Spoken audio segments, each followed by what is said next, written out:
paz, tudo bem com vocês? Que bom que você mais uma vez está aqui conosco. Se você não é inscrito, se inscreva no nosso canal. Se você gostar dos nossos vídeos, dá o teu like e compartilhe os nossos vídeos. Isso vai ajudar com que o nosso canal cresça. Só lembrando de uma coisa, não esquece de acionar lá as notificações para que você receba os vídeos novos quando chegar. Deus abençoe vocês. Hoje, a palavra que vamos falar é a segunda mensagem da série Apocalipse, o Tempo do Fim. E hoje vamos falar da grande tribulação. Que Deus te abençoe em nome de Jesus.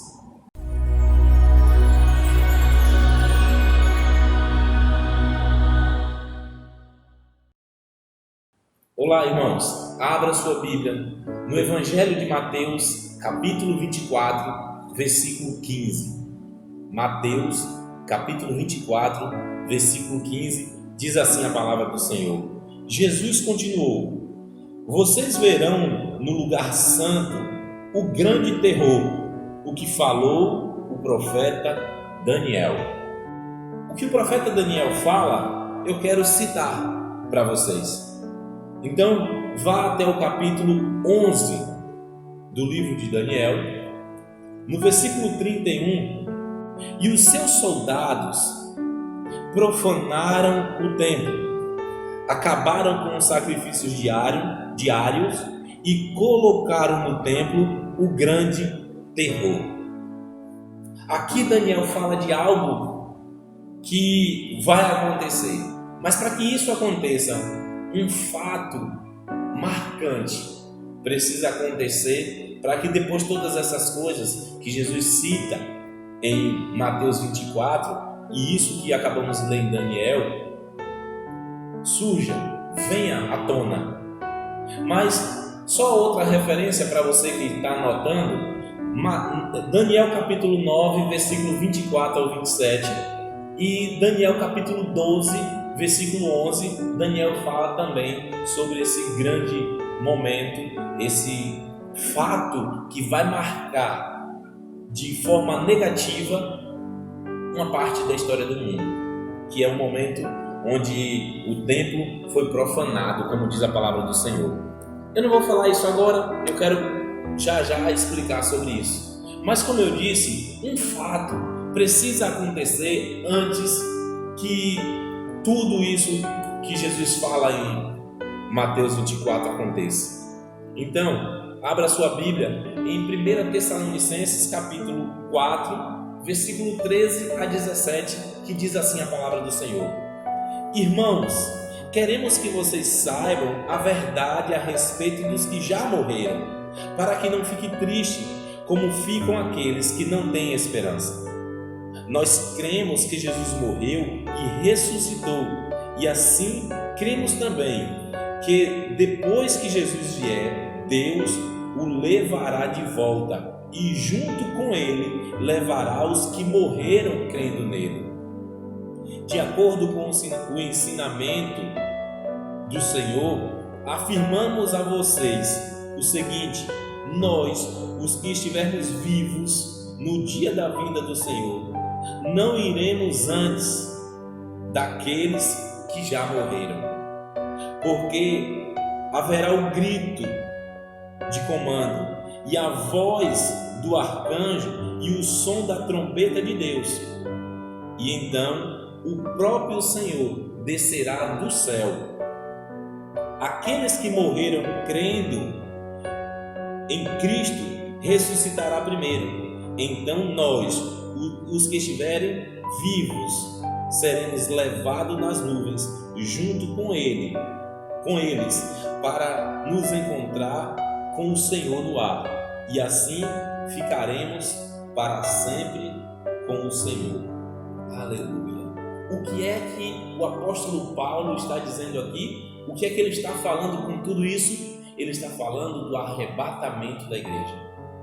Todas as coisas contidas na palavra de Deus acerca da grande tribulação vai acontecer a partir do momento em que a igreja for arrebatada.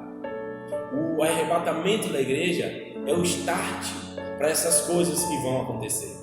Como falamos no vídeo anterior, os sinais que o mundo nos mostra da vinda de Cristo. Mas antes que aconteça a grande tribulação, a igreja será arrebatada.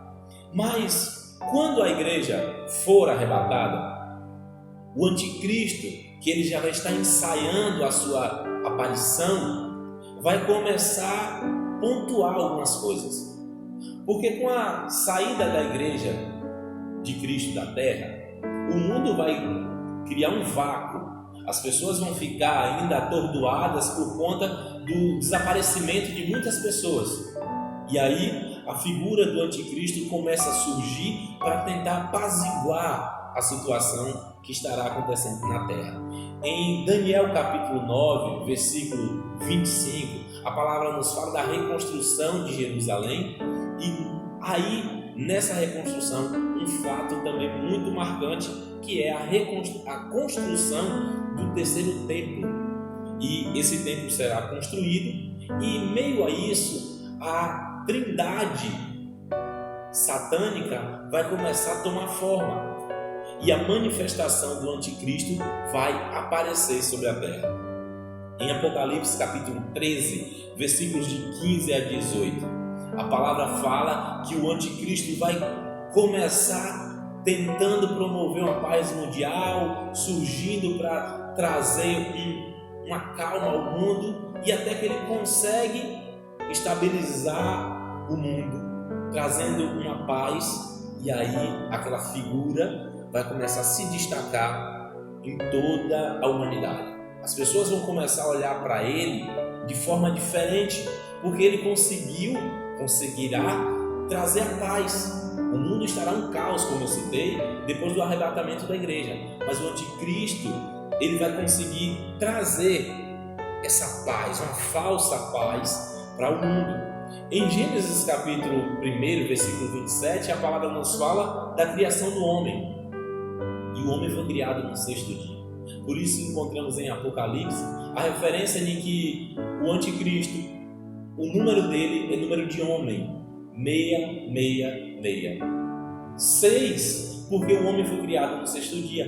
E aí a figura do anticristo tem 3 personagens: o anticristo, o falso profeta e o próprio Satanás. Só que esse é o sujeito oculto da história. Mas então 3 representações, 666. E aí, no momento em que o anticristo toma corpo de fato, vai acontecer algo que eu relacionei no vídeo anterior, que é o governo único. Ele vai propor um único governo em todo o planeta, uma estabilidade financeira, e aí ele vai começar a governar. Como diz a palavra do Senhor, ele vai receber autoridade para isso, porque chefes de países que já estarão formados em blocos entregará toda a autoridade a esse homem, que agora trará o governo único para a terra. E aí uma terceira coisa acontece: a primeira, a manifestação do anticristo; a segunda, o governo único; e a terceira, o falso profeta. Esse anticristo, ele será apoiado por um grande líder religioso, e esse será o falso profeta. Junto com ele, o diabo vai estar ali manipulando todas as coisas. Isso vai durar 3 anos e meio, como diz a palavra do Senhor. Daniel, capítulo 7, versículos 25 a 28, você vai encontrar a palavra do Senhor trazendo essa explicação melhor. Mas, em meio a tudo isso, a palavra do Senhor, no livro de Apocalipse, ela nos traz algo que precisa ser relevante, precisa ser destacado aqui em tudo que eu estou falando. Precisa ter uma relevância, melhor dizendo. Apocalipse capítulo 5, versículo 1, de 1 a 14, vamos ler. Olha o que diz a palavra do Senhor. Na mão direita daquele que estava sentado no trono, eu vi um livro em forma de rolo. Só uma pausa aqui. O que vai estar acontecendo no mundo inteiro, consequentemente o mundo espiritual estará agindo. E essa ligação do que eu acabei de falar, que estará acontecendo aqui no mundo físico, o arrebatamento da igreja, toda a comoção mundial pelo sumiço das pessoas, o poder que o anticristo vai estar exercendo sobre a humanidade. Mas a palavra do Senhor aqui em Apocalipse, ele fala de algo que estará acontecendo no mundo espiritual. E João, lá na ilha de Patmos, quando ele escreveu o Apocalipse, ele descreve o que ele vê assim: na mão direita daquele que estava sentado no trono, eu vi um livro em forma de rolo. Estava escrito dos dois lados e selado com 7 selos. Vi também um anjo forte que perguntava bem alto: quem é digno de quebrar os selos e abrir o livro? Mas não havia ninguém, nem no céu, nem na terra, nem debaixo da terra, que pudesse abrir o livro e ver o que lá estava escrito. Eu chorava muito, porque não se podia achar ninguém que fosse digno de abrir o livro ou de ver o que lá está escrito. Então, um dos líderes me disse: não chore, olhe, o leão da tribo de Judá, o famoso descendente de Davi, conseguiu a vitória e poder, e pode quebrar os 7 selos e abrir o livro. Aleluia! Então vi um cordeiro de pé no meio do trono, rodeado pelos 4 seres viventes e pelos líderes. Parecia que um cordeiro havia sido oferecido em sacrifício. Ele tinha 7 chifres e 7 olhos, que são os 7 Espíritos de Deus, que foram enviados ao mundo inteiro. O cordeiro foi e pegou o livro da mão direita daquele que estava sentado no trono. Quando ele fez isso, os 4 seres vivos e os 24 líderes caíram de joelho diante dele. Cada um tinha nas mãos uma harpa e algumas taças de ouro cheias de incenso, que são as orações do povo de Deus.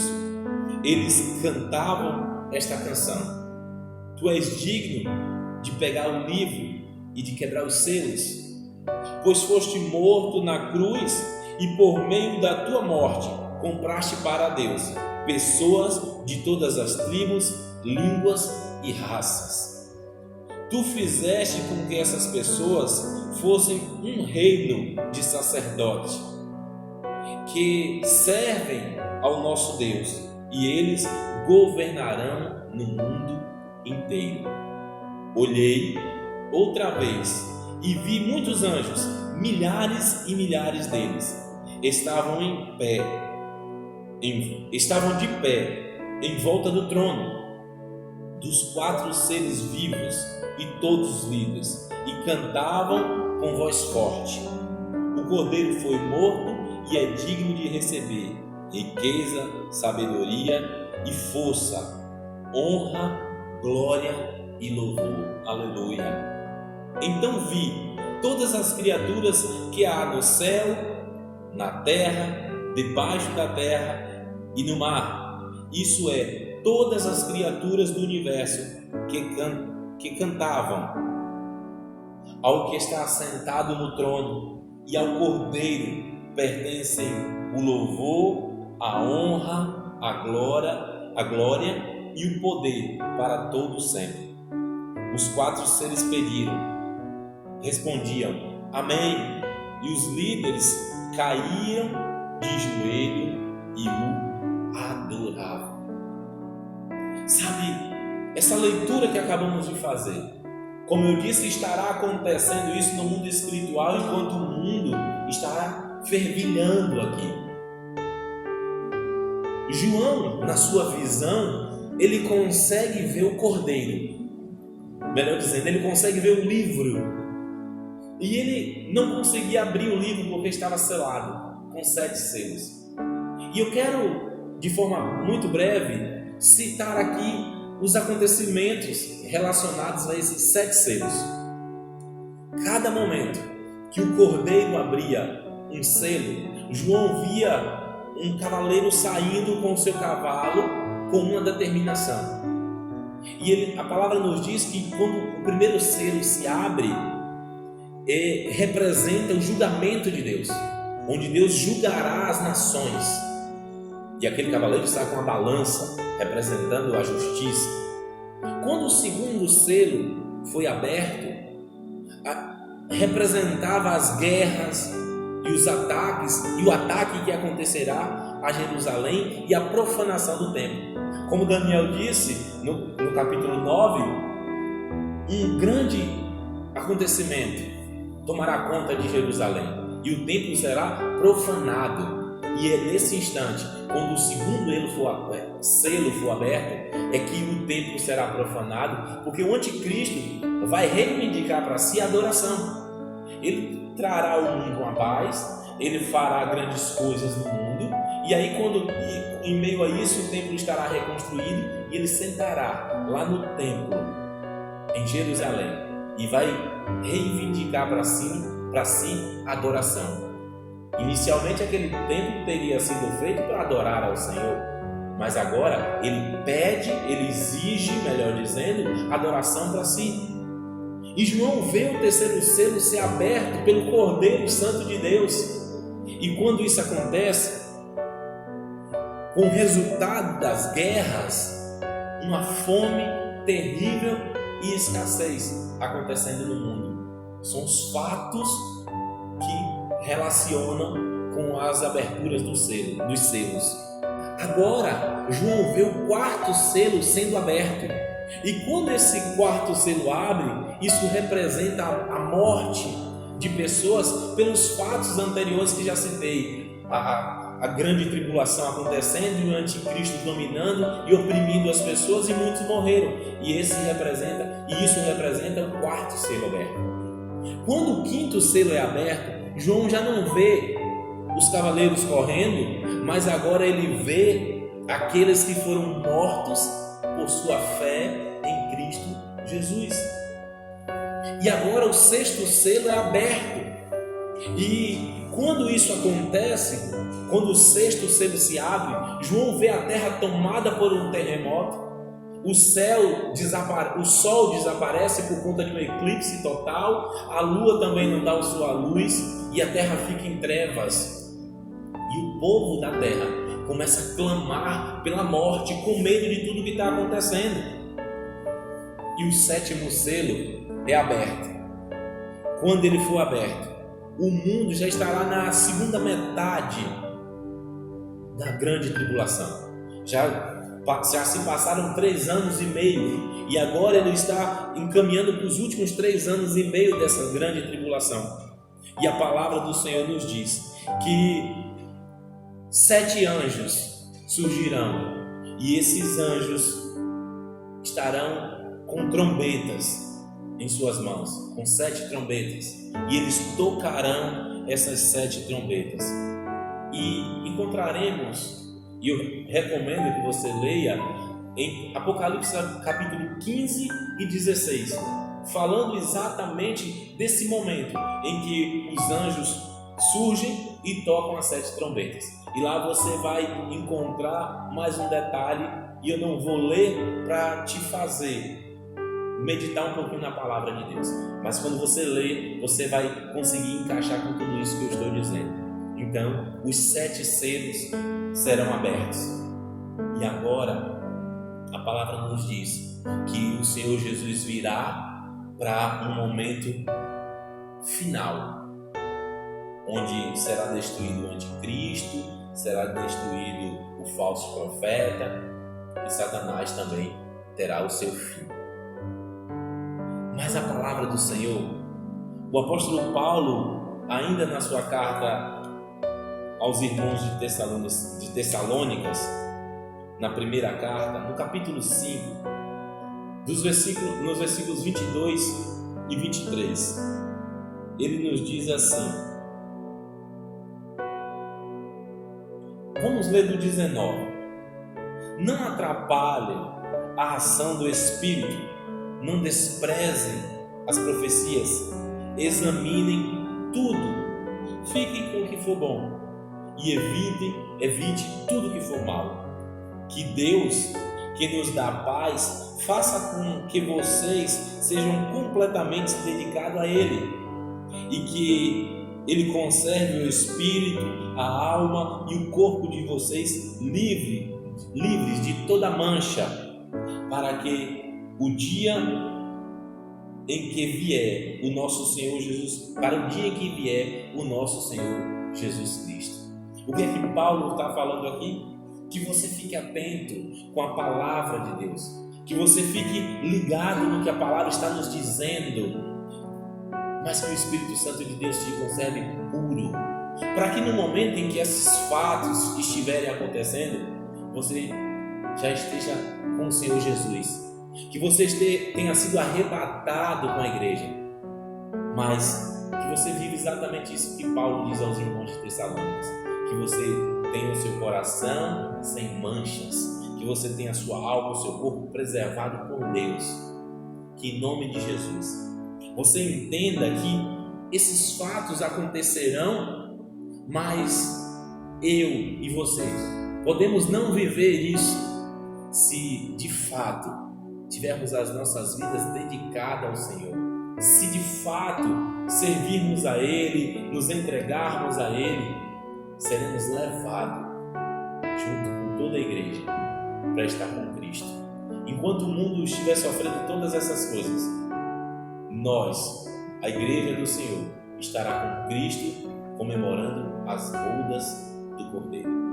Que em nome de Jesus o Espírito Santo do Senhor possa te convencer, não que eu te convença, mas que o Espírito que convence o homem do pecado e do juízo convença você que está nos assistindo agora, de que você precisa ter uma vida santa e irrepreensível, para que no momento em que o mundo estiver vivendo isso, você não esteja mais aqui.